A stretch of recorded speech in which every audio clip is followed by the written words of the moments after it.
श्री स्वामी समर्थ. जय जय स्वामी समर्थ. स्वामी भक्तांनो, स्वामींचे असेच प्रेमळ आणि मनमोहक संदेश मिळवण्यासाठी आपल्या चॅनलला आत्ता सबस्क्राईब करा आणि बाजूला असलेली घंटी नक्कीच दाबा आणि आपल्या व्हिडिओला एक लाईक करून कमेंटमध्ये ओम श्री स्वामी समर्थ असं नक्कीच लिहा. स्वामी भक्तांनो, आज स्वामी तुमच्या मनातील मोठी इच्छा लवकरच पूर्ण करतील. त्यामुळे हा संदेश मोजून 10 मिनिटे तुम्ही मन लावून ऐका, तुम्हाला अनुभव नक्कीच येईल. मित्रांनो, दररोज सद्गुरूंना प्रार्थना करा, आजपर्यंत जे दिले ते तुझेच आणि मी निमित्त मात्र आहे.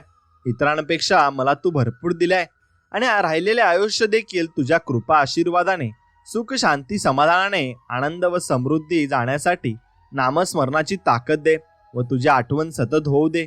मनाचा परिणाम शरीरावर होतो, म्हणून मनात चांगले विचार येऊ दे. चांगले आरोग्य दिल्यास तुझी सेवा अखंड करता येईल आणि सेवा करताना शरीर तुझे आहे आणि या शरीराला कोणताही घातपात होऊ देऊ नये याची काळजी बाबा तूच घे. माझ्या जीवनात जे भोग असतील ते तुझ्या आशीर्वादाने नाश होत, हीच तुमच्या चरणी प्रार्थना. अशीच प्रार्थना तुम्ही दररोज स्वामींना करायची आहे. नक्की तुम्हाला स्वामी अनुभव देतील व तुम्हाला साक्षात्कार होईल. आणि श्री स्वामी समर्थ. जय जय स्वामी समर्थ. स्वामी म्हणतात, काय एवढा चिंता करतोस मी असताना? फक्त तू माझी आठवण काढ व मनापासून माझा धावा कर, माझे नामस्मरण कर. मी तुझ्या जवळच आहे एवढे फक्त तू लक्षात ठेव. आणि जेवढा माझा तू जप करशील तेवढं मी तुला जपेल आणि तुला त्याचे फळ नक्कीच मिळेल. पण तुझी सेवा फुकट जाणार नाही हे मी तुला शाश्वती देतो. म्हणून लक्षात ठेवा, कधी स्वामींची सेवा हे कधी वाया जात नाही. ते डबल करून आपल्याला परत देत असतात, हे लक्षात ठेवा. फक्त कर्म चांगली ठेवा, तुमचं नक्कीच चांगलं होईल. चिंता कोणाला भेडसावत नाही आणि म्हणून आम्ही चिंतेन अधीन आहोत. आदमी नक्कीच चिंतेने अधीन नसून तर चिंता आपल्याला शिवसणार नाही. आणि म्हणून यासाठी काय करायला लागेल? यासाठी चिंतामणी पाहावं लागेल आणि चिंता बाजूला काढली की मणी तो फक्त राहतो. म्हणून मणी कोणाच्या हातात आहे? ते तर आमच्या अक्कलकोटांच्या स्वामींच्या हातात आहे. मग तुम्ही अक्कलकोटचे स्वामी नाव घेतलं तर मग चिंता निघून जाईल आणि मणी राहील. मग तो मणी ज्यांच्या हातात आहे तो आज जर आपल्या डोक्यावर आला तर चिंता संपली. मग मला वाटतं असं काहीतरी करायला पाहिजे आणि यासाठी सहस्रनामाची गरज आहे. आणि प्रत्येक नामाला एक आवती नक्कीच एक थेंब तूप घातले पाहिजे. म्हणून लक्षात ठेवा, नेमकी तुम्ही भक्ती कशी करताय यावर सुद्धा लक्ष ठेवा व ते स्वामी पाहत असतात. स्वामी भक्तांनो, देवाने आपल्याला दिलंय त्यातलं थोडंसं इतरांनाही देऊन पाहावं. देव होतानाही आलं तरी चालेल, थोडंसं माणूस होऊन माणसासाठी नक्कीच तुम्ही जगावं. म्हणून आरोग्य ही सर्वात मोठी देणगी आहे, समाधान ही सर्वात मोठी संपत्ती आहे आणि निष्ठा हे सर्वात मोठे नाते सुद्धा आहे. म्हणून लोकांशी बोलताना शब्द हे काळजीपूर्वक वापरायला हवेत, कारण आपण बोललेल्या शब्दांचा त्यांच्यावर चांगला आणि वाईट हा दोन्ही परिणाम होणार असतो आणि दोन्ही परिणाम हा होतच असतो. म्हणून शब्द आपण जपून वापरले पाहिजे. आणि लक्षात ठेवा, स्वामींची सेवा तुम्हाला नक्कीच करायची आहे आणि निस्वार्थ मनाने करायची आहे. म्हणून निस्वार्थ मनाने स्वामींची सेवा तुम्ही करत असाल तर नक्कीच व्हिडिओला एक लाईक करा आणि कमेंटमध्ये श्री स्वामी समर्थ असं नक्कीच लिहा.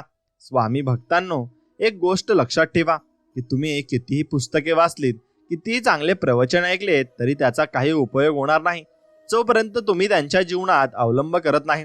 आणि अवलंब तुम्हाला करायच लागेल. म्हणून हाव सोडली की मोह संपतो आणि मोह संपला की दुःख आपोआप संपून जात असते. म्हणून स्वामींना घाबरू नकोस. एक वेळ स्वामी माफ करतील, पण कर्म नाही. हुंकर मारून आपण दिवा विझवू शकतो, मात्र अगरबत्ती कधीच विझवू शकत नाही. म्हणून ज्यांना मनापासून नातेसंबंधाची काळजी असते ना, त्यांचं कौतुक तर बाजूलाच, पण जागोजागी पाण उतारा जास्त मात्र होत असतो. आणि उन्हाळा अनुभवल्याशिवाय शिवाळ्याची मजा कळत नाही, तसेच गरिबी अनुभवल्याशिवाय श्रीमंती कधी कळणार नाही. म्हणून त्यासाठी तुम्हाला नक्कीच गरिबी बघावी लागेल आणि अनुभव आज जीवनात नक्कीच घ्यावा लागतो. एखाद्याच्या मनात जिवंत राहावं असं वाटत असेल तर आपलं बोलणं आणि वागणं यावर नियंत्रण असणं मात्र नक्कीच गरजेचं आहे. आणि स्वतःला आणि स्वतःच्या जोडीदाराला ओळखणं आणि न येणं तर या जीवनातील सगळ्यात मोठा पराभव मात्र आहे. आणि आपल्या माणसांनी आपल्याला टाळायला सुरुवात केली की समजून जायचं असतं की आपल्या त्यांच्या आयुष्यातलं महत्त्व हे नक्कीच कमी होत झालेलं आहे.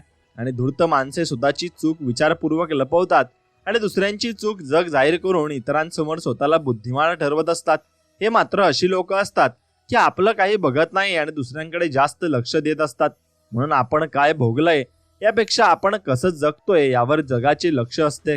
म्हणून जीवनात कधीही कुणाला कमी समजू नका, कारण पूर्ण जगाला बुडवण्याची ताकद ठेवणारा समुद्र तेलाचा एक थेंब मात्र बुडू शकत नाही. अनुभव हा मोफत मिळत नसतो, त्यासाठी कधी वेळ, कधी किंमत, तर कधी आयुष्य खर्च करावे लागत असते. म्हणून अनुभव हा मोफत मिळत नसतो, त्यासाठी कधी वेळ, कधी किंमत, तर कधी आयुष्य तुम्हाला खर्ची करावंच लागेल. पण एक गोष्ट लक्षात ठेवा, म्हणून विश्वास ठेवा. आपलं जेव्हा कुणासाठी काहीतरी चांगलं करत असतो ना, तेव्हा आपल्यासाठी सुद्धा देव कुठेतरी काहीतरी चांगलं नक्कीच घडवत असतो. आणि जपून ठेवलंय, आणि ते जपून ठेवलंच असताना अपमानाचं पुस्तक मी थोडे दिवस थांबा, माझी वेळ येऊ द्या, नाही तुम्हाला पस्तावा झाला तर मग नक्कीच बघा. म्हणून असं आपण नक्कीच अपमानाचं पुस्तक हे जपून ठेवायचं असतं. आणि ज्याने ज्याने अपमान केला त्याला आपण सडेतोड उत्तर हे द्यायचंच असतं. कधी कोणाला न चुकलेली गोष्ट म्हणजे कर्म आहे. आणि हवेत तर पक्षी सुद्धा आणि माशी पण उडते, पण उडून कोण पुढे बसते यावर त्याची लायकी नक्कीच ठरत असते. आणि आपण कुठे काय करत असतो त्यावर आपले कर्म ठरत असतात.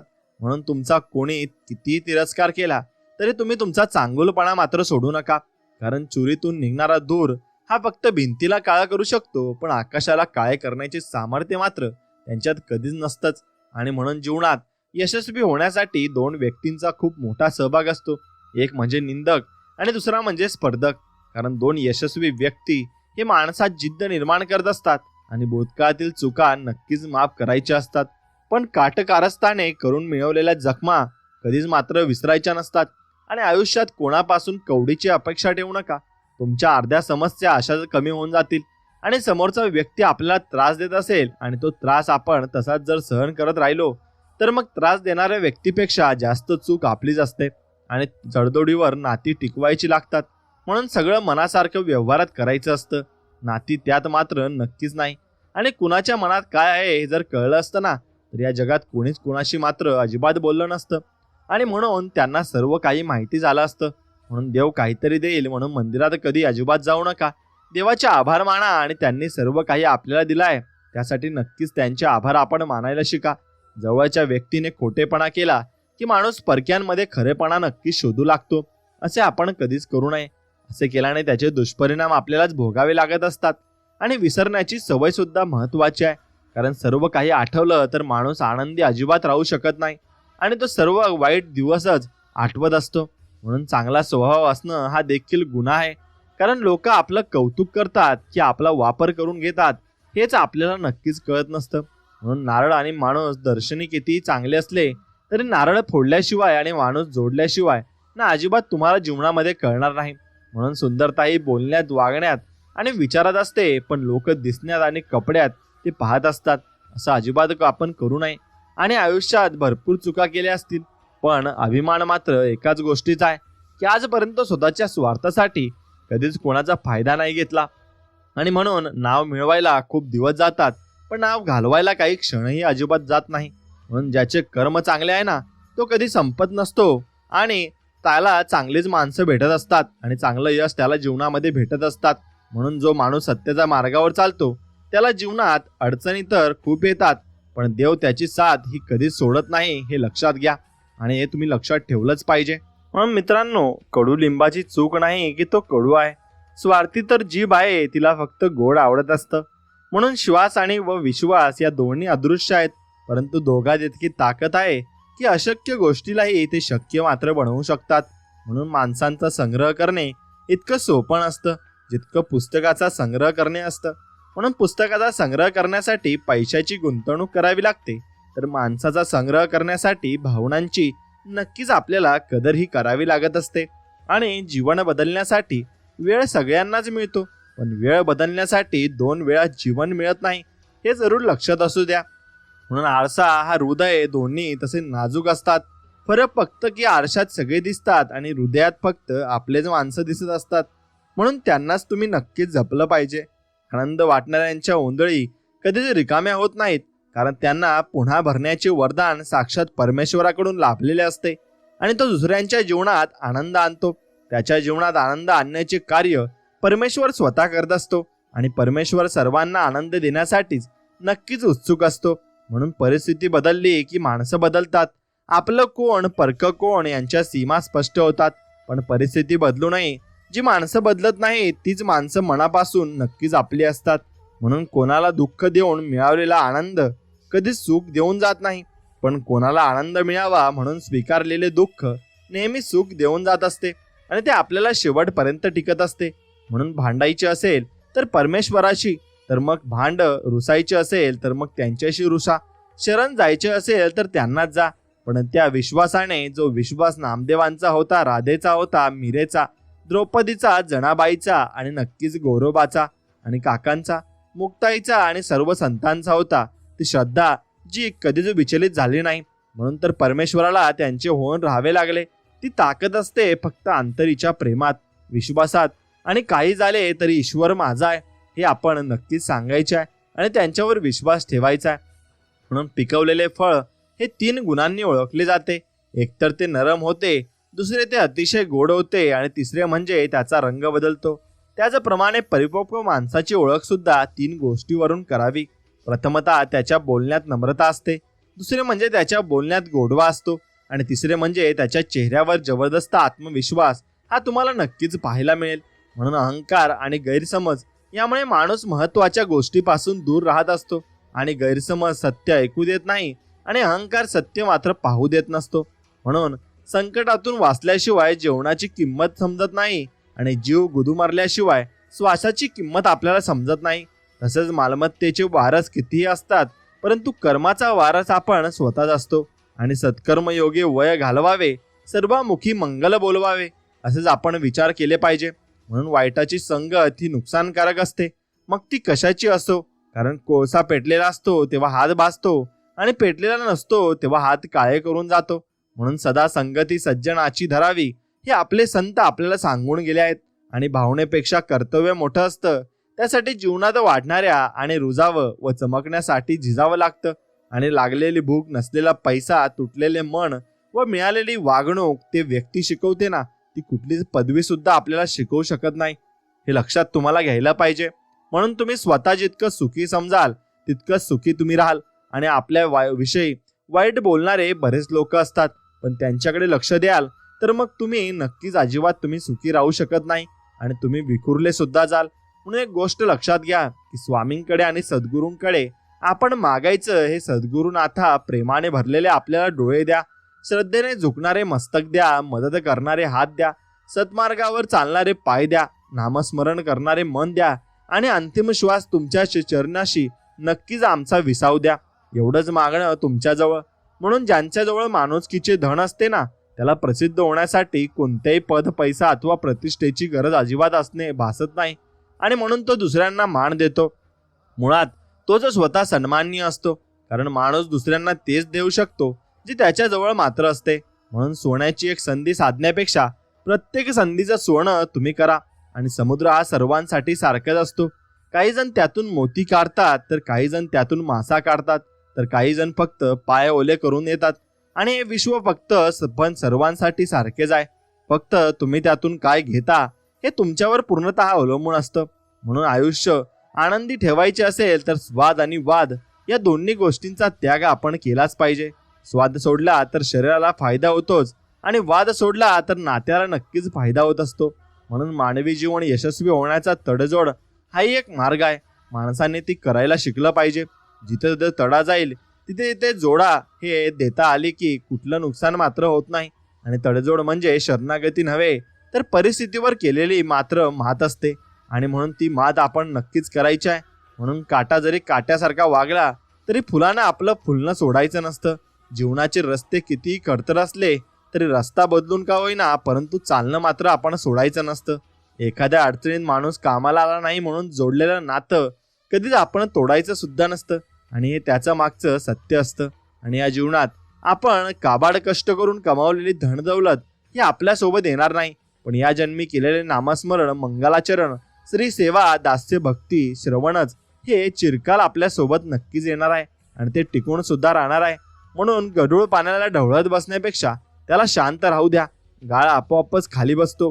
तसंच जीवनात कितीही ताणतणाव असेल तरी डोकं आपले शांत ठेवलं की मार्ग नक्कीच आपल्याला निघत असतो. आणि आपले सद्गुरू श्री स्वामी समर्थ महाराज आपल्याला नक्कीच मार्ग दाखवत असतात. चूक झाली की साथ सोडणारे बरेच लोक असतात, पण चूक का झाली आणि ती कशी सुधारवायची हे सांगणारे फार कमी लोक असतात आणि ते नशिबात लोकांना मिळत असतात. म्हणून गर्व करून कुठल्या नात्याला तोडण्यापेक्षा माफी मागून ती नाती जपा. कारण वेळ आल्यावर पैसा नाही तर ती नातीच तुम्हाला नक्कीच कामाला येतील आणि तेच तुम्हाला सर्व काही मदत करतील. म्हणून कोणाकडून आलेल्या विचारांपेक्षा मनाकडून आलेल्या विचारांना प्राधान्य आपण दिले पाहिजे. कारण कठीण परिस्थितीत माणसा आधाराची गरज असते आणि सल्ल्याची मात्र गरज नसते. आणि जे साधं सोपं असतं ते छान असतं. मग ते जगणं असो, वागणं असो, का जे साधं सोपं आणि चांगलं असतं ना तेच मग तुम्हाला आवडत देखील असतं आणि त्याचा नक्कीच तुम्ही वापर देखील करत असतात. म्हणून इतरांसाठी मनापासून जिजावं, दिखाव्यासाठी नाही. आणि आपली उपस्थिती कोणाला जाणवली नाही तरी चालेल, पण आपल्या अनुपस्थितीची उणीव नक्कीच जाणवली पाहिजे आणि दुसऱ्यांना ती झालीच पाहिजे. तसे आपण नक्कीच वागावे आणि त्याने माणूस चिरकाल टिकतही असतो. आणि जसे आहात तसे राहा. कुणासाठी वाईट किंवा चांगले होऊ नका. ज्याला तुम्ही पटला तो तुम्हाला कधीच सोडणार नाही आणि ज्याला तुम्ही आवडला नाही त्याच्यासमोर जीव जरी वळवून टाकला तर तो तुमचा होणार सुद्धा नाही. म्हणून लोकांचा विचार करत बसून स्वतः कष्टी कधीच तुम्ही मात्र होऊ नका. आणि तुम्ही माणूस किती किमतीचे कपडे वापरतो ना त्याच्यावर त्याचं नक्कीच तुम्ही भवितव्य ठरवू नका आणि त्याची अवकाश ठरवू नका. यावरून त्याची किंमत होत नसते आणि तो इतरांची किती किंमत करतो यावरून त्याची किंमत मात्र नक्कीच होत असते. म्हणून आपला माणूस पुढे जात असेल तर त्याला प्रत्येक वेळेस पाय ओढू नका. एकदा हात ओढून बघा, तो पुढे येईल आणि पुढे जाईल, पण कदाचित तुम्हालाही 4 पावलं पुढे नक्कीच घेऊन जाईल आणि म्हणून तुम्हाला त्याचं नक्कीच गर्व सुद्धा वाटेल. म्हणून घेण्यासारखी कोणती गोष्ट असेल तर ती आहे ज्ञान आणि ते तुम्ही घेतलंच पाहिजे. देण्यासारखी कोणती गोष्ट असेल तर ती आहे तुम्ही दान दिलं पाहिजे. बोलण्यासारखी कोणती गोष्ट असेल तर सत्य तुम्ही नक्कीच बोललं पाहिजे. आणि करण्यासारखी कोणती गोष्ट असेल तर ती दया तुम्ही प्रत्येकावर केली पाहिजे. सोडण्यासारखी कोणती गोष्ट असेल तर अहंकार तुम्ही मनातला नक्कीच सोडला पाहिजे. आणि सेवा करायची असेल तर घड्याळात पाहू नका आणि प्रसाद घ्यायचा असेल तर चव घेऊ नका. सत्संग ऐकायचा असेल तर जागा पाहू नका आणि विनंती करायची असेल तर स्वार्थ पाहू नका. समर्पण करायचे असेल तर खर्च किती झाला हे नक्कीच तुम्ही बघू नका. आणि तुम्हाला जर दान करायचे असेल तर गरजा मात्र नक्कीच पाहू नका. आणि कपाळावरतील रेषेत भाग्य शोधण्यापेक्षा कपाळावरील घामातच भविष्य शोधल्यास आयुष्य कपाळावर हात टिकवण्याची कधीच वेळ येणार नाही. म्हणून नशीबवादी होण्यापेक्षा प्रयत्नवादी तुम्ही नक्कीच झाले पाहिजे. आणि दिवा मातीचा आहे की सोन्याचा हे महत्त्वाचे नसून तो अंधारात प्रकाश किती देतो हे महत्त्वाचे आहे. आणि त्याचप्रमाणे मित्र व नातेवाईक गरीब आहे की श्रीमंत हे महत्त्वाचे नसून तो तुमच्या संकटात किती खंबीरपणे तुमच्या पाठीशी उभा राहतो ना हे जास्त मात्र महत्त्वाचे आहे. आणि अत्तराने कपड्यांचा सुगंधित करणे ही फार मोठी गोष्ट नाही. आयुष्याची खरी मजा तर तेव्हा येते जेव्हा आपले आयुष्य आपल्या कर्तबगारीने सुगंधित होते. म्हणून माणसाला फोटो काढायला वेळ लागत नाही, वेळ लागतो तो स्वतःची व्यक्तिमत्व बनवायला आणि स्वतःची इमेज बनवायला. हे लक्षात घ्या. म्हणून ज्याला श्री सद्गुरु चरण प्राप्त नाही तो या विश्वामध्ये अनाथ आहे. आणि श्री सद्गुरु चरण धरल्याशिवाय, श्री सद्गुरूंना शरण गेल्याशिवाय या ब्रह्मांडाचे गुपित ज्ञान आपल्याला प्राप्त होऊ शकत नाही. म्हणून आपण आपल्या कामाला कोण आले यापेक्षा आपण कोणाच्या कामी आलो अशी नक्कीच वृत्ती ठेवली तर जीवनात नक्कीच यशस्वी व्हाल. आणि जीवनाचे 2 नियम आहेत, बहरा फुलासारखे, पसरा सुगंधासारखे. कोणाला प्रेम देणं यशस्वी मोठी भेट असते आणि कोणाकडून प्रेम मिळवणं सर्वात मोठा सन्मान मात्र या जगामध्ये असतो. म्हणून माणसानं हे राजहंसासारखं असावं. आपल्याला जे पटेल तेच घ्यावं आणि जे नाही ते फक्त तुम्ही मनातून सोडून द्यावं. म्हणून खरा आनंद सुख सोयीमुळे, संपत्तीमुळे किंवा दुसऱ्यांनी केलेल्या स्तुतीमुळे होत नाही, तर आपल्या हातून घडलेल्या सत्कर्मामुळे आपल्याला खरा आनंद होत असतो. आणि तो आनंद आपल्याला चिरकाल टिकत देखील असतो. म्हणून निसर्गाचा नियम आहे की एका जागी दुसरी गोष्ट आली की पहिली गोष्ट आपोआप निघून जात असते. आणि प्रकाश आला की अंधार निघून जातो आणि पाणी आले की धूळ आणि घाण निघून जाते. मग हवा आली की उष्णता निघून जाते. आणि त्याचप्रमाणे आपल्या मनात चांगले विचार आले की वाईट विचार आपोआप निघून जातात. म्हणून नेहमी सकारात्मक विचार करा आणि नकारात्मक आपोआप तुमच्या मनातून सर्व काही विचार निघून जातील. आणि जो चांगल्या वृक्षाचा आधार देतो आणि घेतो त्याला चांगली सावली लाभते. म्हणूनच नेहमी चांगल्या व्यक्तीच्या सहवासात राहणे योग्यच आहे. आणि स्वतःसाठी सुंदर घर करणे हे प्रत्येकाचे एक स्वप्न असते, पण एखाद्याच्या मनात घर करणे यापेक्षा सुंदर काहीच मात्र नसते. आणि तेच तुम्ही नक्की शेवटपर्यंत केलं पाहिजे. म्हणून वाईटाची संगत ही नुकसानकारक असते, मग ती कशी असो. कारण कोळसा पेटलेला असो तेव्हा तो हात भाजत असतो आणि पेटलेला नसतो तेव्हा तो हात काळे करत असतो. म्हणून मनात जर नेहमी वाईट विचारत असतील तर मग पाऊस कुठेही ठेवा, नक्कीच तुम्हाला ते कसेही टाका, ते चुकीच्या दिशेलाच जाईल. आणि म्हणून त्यामुळे मनात नेहमी चांगला जो विचार ठेवा, आणि म्हणून तुमचं नेहमी चांगलंच होणार आहे याविषयी तुम्ही विचार करत असला तर नक्कीच चांगलं सुद्धा होईल. म्हणून आस्ता आस्ता सामोरे जा आयुष्याला, तरच घडवू शकाल भविष्याला. कधीच निघून जाईल आयुष्य कळणार नाही. आत्ताचा हसरा क्षण परत तुम्हाला कधीच मिळणार नाही आणि कधीच तुम्हाला ते वाट्याला सुद्धा येणार नाही. म्हणून रिकाम्या भांड्यातील झाकण आणि चुकीच्या विचारांची पाठ राखण काही उपयोगाची नसते. तुम्ही चांगले आहात की वाईट हा विचार कधी करू नका, कारण लोकांना गरज पडली की तुम्ही चांगले असता आणि गरज संपली की तुम्ही ते वाईट असता. म्हणून आपण पायाने चालतो तेव्हा तो प्रवास होतो, हृदयाने चालतो तेव्हा ती यात्रा होते, आणि भान हरपून चालतो तेव्हा ती वारी होत असते. आणि तीच वारी आपल्याला आयुष्याची करायची आहे. म्हणून दुःख भोगणारा पुढे जाऊन सुखी राहू शकतो, पण दुःख देणारा कधीच होऊ शकत नाही. आणि आयुष्यात जास्त सुख मिळाले तर वळून बघा, मी तुमच्या पाठीमागे असेन. पण दुःखामध्ये वळून बघा, कारण तेव्हा मी मागे नाही तर तुमच्या सोबत नक्कीच असेन, असे आपल्याला स्वामी वचन देत आहेत. म्हणून पैसा, गाडी, बंगला म्हणजे सद्गुरू कृपा नव्हे, तर आयुष्य देणारी अनेक संकटे आपल्या नकळत टळून जातात, आणि ते टळलेले संकट म्हणजे आपली सद्गुरू कृपा आहे. आणि ती असते सुद्धा, आणि सद्गुरूंनी हीच कृपा आपल्यावर केलेली सुद्धा आहे. म्हणून राग एकटाच येतो, पण जाताना आपल्यातील सर्व लक्षणे घेऊन जातो. आणि संयम सुद्धा एकटाच येतो, पण येताना आपल्यासाठी कायमची उत्तम नक्कीच लक्षणे घेऊन येतो. फक्त निवड कोणाची करायची हे आपण ठरवायचं असतं, आणि ते आपल्याला शेवटी ठरवायला लागत असतं.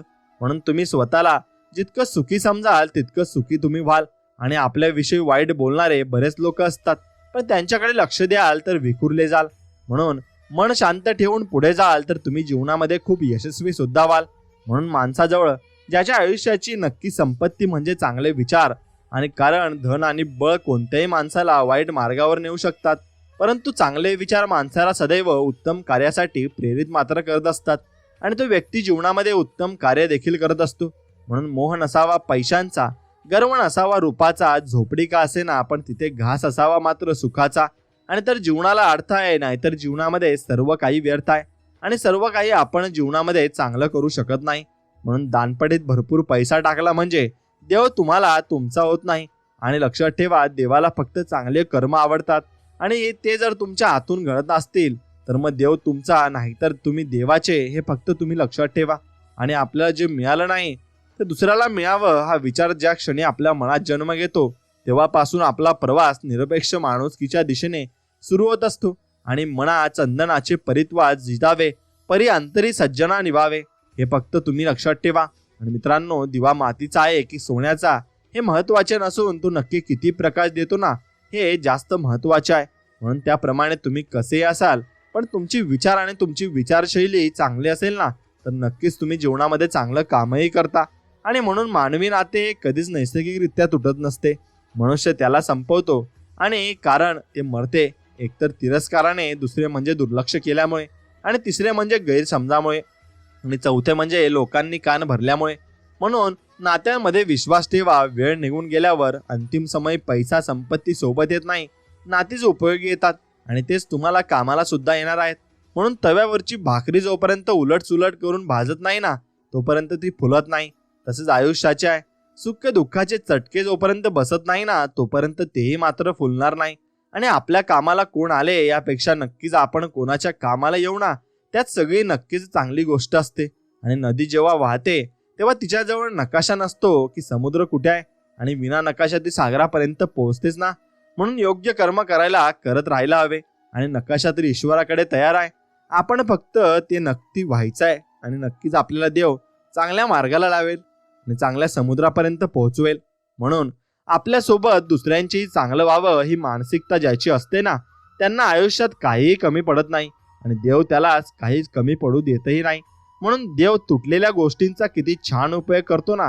ढग तुटतात की पाऊस पडतो, जमिनीला भेगा आल्या की शेत बनते, वृक्ष तुटते तेव्हा बीज उमलतं, आणि बीज अंकुरलं की झाड होतं. म्हणून माणूस जेव्हा तुटतो ना, खचतो ना, तेव्हा समजून द्यायचं की देव आपल्याला उपभोग आणि उपयोग चांगल्या गोष्टीसाठी करत आहे. आणि आपल्या जीवनात चांगल्या गोष्टी सुद्धा येणार आहेत. म्हणून कोणाची किंमत करायची असेल तर ती व्यक्ती जिवंत असताना करावी. मृत्यूनंतर तर शत्रूंचे सुद्धा डोळे भरून येत असतात. म्हणून स्वाभिमान सोडून श्रीमंत होण्यापेक्षा अभिमान बाळगून एक वेळ गरीब राहिलेल्या केव्हाही चांगले असते आणि ते आपल्यासाठी फायदेकारक सुद्धा असते. म्हणून घर रस्त्यावर असेल तर त्याची खूप किंमत होते आणि शेती रस्त्यावर असेल तर त्यालाही खूप भाव येतो. पण माणूस रस्त्यावर आला तर त्याची किंमत संपते. म्हणून बरेच सत्य बोला, बरेच सत्य चाला, जेणे मानती लोका जेणे तुम्हाला. आणि म्हणून तुम्ही सत्य बोलले तर तुम्हाला लोक नक्कीच मानतील. आणि आता सर्व संपले असं वाटत असताना पुन्हा उठून विश्व निर्माण करण्याची नवीन उमेद निर्माण होते. आणि ती उमेद म्हणजे आपले श्री स्वामी समर्थ महाराज आहेत. आणि ते आपल्याला ती उमेद नक्कीच चांगल्या प्रकारे देतात. म्हणून स्वतःला असं बनवा की आपण त्यांच्याजवळ आहोत, त्याला गर्व वाटला पाहिजे. आणि त्यांच्याजवळ आपण नाही त्यांना पश्चाताप हा नक्कीच झाला पाहिजे. म्हणून सावली देणारे कधीच परत फेडायची अपेक्षा करत नाहीत. मग ते वृक्ष असोत अथवा आईवडील असोत, ते नक्कीच आपलं चांगलंच मानतात आणि आपलं चांगलं जे करत असतात. म्हणून हृदयाच्या मंदिरात अंधार असेल तर घरातल्या देव्हाऱ्यात दिवा लावून उपयोग मात्र नसतो. आणि गोरगरिबांच्या प्रती प्रेम, आपुलकी, दया बाळगा. हृदय मंदिर खऱ्या अर्थाने प्रकाशित मात्र नक्कीच होईल. आणि दुःख भोगणारा पुढे जाऊन सुखी होऊ शकतो, पण दुःख देणारा कधीच सुखी होऊ शकत नाही. म्हणून सत्कर्म योग वय घालवावे, सर्वामुखी मंगल बोलवावे, हेच आपल्या संतांनी आपल्याला सांगितलं आहे. आणि सेवा करायची असेल तर घड्याळात नक्कीच तुम्ही पहिलं नाही तरी चालेल, पण टाइम बघून नक्कीच तुम्ही सेवा नक्कीच करा. आणि म्हणून टाइम बघून सेवा तुम्ही केली आणि बिना बघून टाइम सेवा केली तर त्यात नवीनच तुम्हाला भरपूर काही परमार्थ लाभेल. नारळाचे मजबूत कवच फोडल्याशिवाय आतील अमृताचा आस्वाद घेता येणे शक्य नाही. त्याचप्रमाणे प्रगतीच्या वाटेत येणाऱ्या संकटावर मात केल्याशिवाय या यशस्वीतेचा आस्वाद घेता येणे शक्य होणार नाही. आणि संकट म्हणजे अपयश नव्हे. आणि जो संकटाशी सामना करतो त्याला सद्गुरू सदैव त्याच्या पाठीशी मात्र नक्कीच उभे असतात आणि त्याला मदत देखील देत असतात. आणि त्याला फक्त हे समजते पाहिजे म्हणजे नामस्मरण नव्हे, फक्त शब्दांचे उच्चारण तर नामस्मरण आहे. आणि परमात्म्याची आठवण नामस्मरण नव्हे, फक्त माळा ओढणे तर नामस्मरण आहे. सद्गुरूंना शरण जाणे, भक्ता नामस्मरण, मरणांचा जप कर आणि सद्गुरू जपतील तुला. आणि हे फक्त लक्षात ठेव, तू नामस्मरण कर, बस एवढंच तुला करायचंय. म्हणून विचार करण्यात वेळ घालवण्यापेक्षा प्रयत्न करण्यात दिवस घालवा. कारण मग विचाराने माणूस खचून जात असतो आणि प्रयत्नाने प्रगतीच्या मार्गावर तो जात असतो. आणि तो चिंता केल्याने बिघडलेल्या गोष्टी चांगल्या होत नाही, पण त्यावर चिंतन केल्याने चांगला मार्ग सापडतो. आणि कोणीही कौतुक करो अथवा टीका, लाभ हा आपलाच आहे. कारण कौतुक प्रेरणा देते तर टीका आपल्याला सुधारण्याची संधी देत असते. आणि म्हणून जिथे आपण ठेस लागून पडतो ना, तिथूनच सुरुवात होते. सांभाळून चालायची, मग तीच ठेस पायाला लागलेली असो किंवा मग मनाला लागलेली असो. पायाची ठेस शरीर जपायला शिकवते तर मनाची ठेच माणसं ओळखायला मात्र शिकत असते. म्हणून आयुष्यातली प्रत्येक व्यक्ती फार मोलाची आहे, फक्त तिची किंमत वेळ आल्यावरच आपल्याला कळत असते. आणि वेळ आल्यावरच आपण त्याची किंमतही करत असतो. म्हणून भाग्य आपल्या हातात नसलं तरी निर्णय आपल्या हातात असतात. कारण भाग्य आपले निर्णय बदलू शकत नाही, पण निर्णय आपली परिस्थिती नक्कीच बदलू शकतात. आणि ते परिस्थिती बदलायला सुद्धा तयार असतात. म्हणून जो चांगल्या वृक्षाचा आधार घेतो ना, त्याला चांगलीच सावली लाभते. म्हणून नेहमी चांगल्या व्यक्तींच्या सहवासात राहणे योग्य आहे. आणि स्वतःसाठी सुंदर घर करणे हे प्रत्येकाचे एक स्वप्न असते. म्हणून ते आपण नक्कीच केले पाहिजे आणि त्यासाठी आपण प्रयत्नही केले पाहिजे. आणि विश्वासघात करणाऱ्या माणसाला जाब विचारण्यापेक्षा त्या माणसाशी बोलणं सोडून देणं हीच त्याची मोठी शिक्षा असते. आणि असेच आपण नक्कीच केले पाहिजे. म्हणून आपण ज्याची इच्छा करतो प्रत्येक वेळी तेच आपल्याला मिळते असे नाही, परंतु नकळत बऱ्याच वेळा आपल्याला जरा काहीतरी मिळतं त्याची अपेक्षा आपण कधीच केलेली नसते. यालाच आपण केलेल्या चांगल्या कामाबद्दल मिळालेले आशीर्वाद आपण असे म्हणू शकतो. आणि देव आपल्याला असे चांगले आशीर्वाद देत असतो. म्हणून ज्याच्या घरी परमात्म्याचे नाम ते घर होई चार धाम. म्हणून नामाचा करावा सहवास, भगवंत देईला आनंद खास. सद्गुरू म्हणे जेथे नामाचे स्मरण तेथे त्याची माझे वस्ती स्थान. आणि जेथे नामाचे स्मरण असते म्हणजे नामस्मरण असते तेथेच देव निवास करतात. आणि असे सद्गुरू म्हणत आहेत. नारळ आणि माणूस म्हणून नक्कीच त्याचप्रमाणे आपण जीवन आणि आपले संकटे असतात. म्हणून त्या जीवनाला संकटाचा सामना करून आपण नारळाच्या आतल्या पाण्याप्रमाणे नक्कीच चांगले गुण मिळवू शकतो आणि चांगलं जीवनही मिळवू शकतो. म्हणून आपण त्याचप्रमाणे ते करायचं आहे. आणि ते कोणाचे कसलेही पैसे बुडू नयेत. कारण तो पैसा किंवा ती संपत्ती सुखाने जगू देत नाही किंवा सुखाने मरूही देणार नाही. कारण त्यात दुसऱ्यांचा तळतळा शिवशाप असतात आणि त्याने जिवंतपणेच नरक यातना भोगाव्या लागतात आणि मात्र कटू सत्य देखील आहे. म्हणून स्वतःचं दुःख विसरून इतरांच्या सुखात सामील होणे आणि इतरांना आपलं दुःख कळू न देता त्यांच्या गालावर हसू आणि मनात समाधान आणणे हेच खरे जीवनाचे नक्की चांगले समाधान आहे. आणि अडचणी किती येऊ द्या, प्रारब्धाच्या पुढे कोणीही जात नाही. त्यामुळे लक्षात ठेवा, वादळात दिवा लावण्याचे स्वप्न बाळगा. नियती मदत केल्याशिवाय तुम्हाला नक्कीच राहणार नाही आणि नियती प्रत्येकालाच मदत करते, फक्त तुम्ही त्याच्यासाठी तयार राहिले पाहिजे. आणि कठीणातला कठीण लाकूड भुंगा पकडू शकतो, पण रात्रभर आपल्या कोमल पाकळ्यांमध्ये भुंग्याला डांबून ठेवण्याची ताकद ही मात्र फुलामध्ये असते. म्हणून नम्रता ही कठोरतेपेक्षा अधिक शक्तिशाली आहे. म्हणून तुम्ही नक्कीच नम्र राहायला शिकले पाहिजे. आणि एका सद्गुरूंच्या एका भक्ताने विचारले, देवा तूच हे सर्व निर्माण करत आहेस, मग मला निर्माण करणाराही तूच आहेस. तुला काही अर्पण करावे तर काय अर्पण करावे, तुला कसे अर्पण करणार. आणि सद्गुरूंनी स्मित हास्य उत्तर दिले, बाळा तुझा अहंकार मी निर्माण केलेला नाही, तो तूच निर्माण केलेला आहेस. तो मला अर्पण कर, त्याने अवघा संसार सुखाचा मात्र नक्कीच होऊन जाईल आणि तुला सुखही लागेल. म्हणून मिठाच्या वर्णीत कधीच मुंग्या लागत नाही, पण साखरेचा एक कण जरी नक्कीच असला ना पडलेला तरी त्याला मुंग्या लागतात. म्हणून माणसाचंही तसंच आहे. गोडवा जिभेवर असला तर सारेच धावून येतील, पण मिठासारखा खारवटपणा असेल तर कोणीच येणार नाही. आणि ज्याची वाणी गोड त्याला आयुष्य गोड मात्र नक्कीच लागत असतं.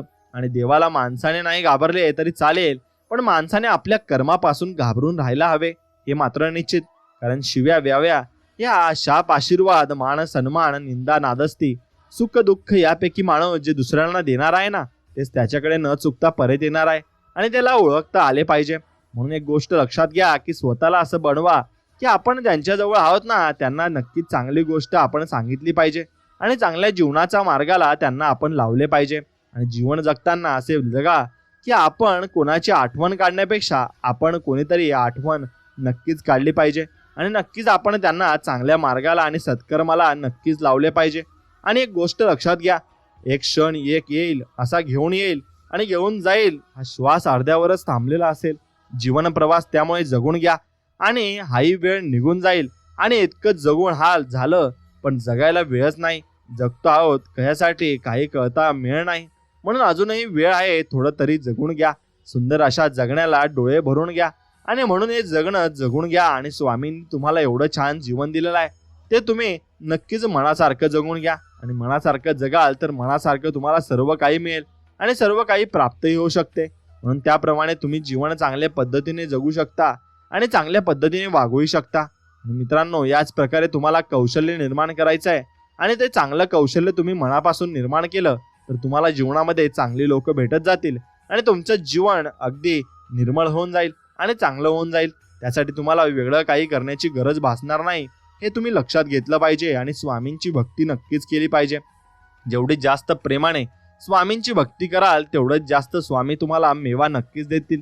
आणि स्वामी तुम्हाला मेवा देतील तेव्हा तुम्हाला स्वामी नक्कीच चांगलं वाटतील आणि स्वामींनाही तुम्हाला द्यायला नक्कीच चांगलं वाटणार आहे. म्हणून स्वामींची सेवा करा. आणि हा संदेश मनापासून तुम्हाला आवडला असेल तर नक्कीच या संदेशाला एक लाईक करा आणि कमेंटमध्ये ओम श्री स्वामी समर्थ असं नक्कीच लिहा. मित्रांनो, चला तर मग आपण भेटूया पुन्हा एक नवीन व्हिडिओमध्ये. तोपर्यंत श्री स्वामी समर्थ. जय जय स्वामी समर्थ. धन्यवाद.